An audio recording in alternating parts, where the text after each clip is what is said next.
Good morning বন্ধুরা, তোমরা কেমন আছো? আশা করি ভালো আছো। তো দেখো, আমি একটা নতুন লুক নিয়ে চলে এসেছি। তো কেমন লাগছে আমাকে? তো আমি এখন চলে এসেছি বাগানে। তো চলো, এই দেখো ঝিঙে হয়েছে,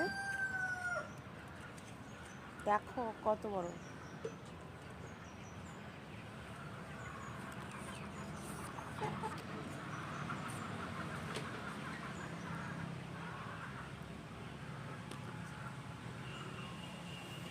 তো এটা হলো দানা লাগানো হবে, ঠিক আছে। আর দেখো শশা হয়েছে, শশা।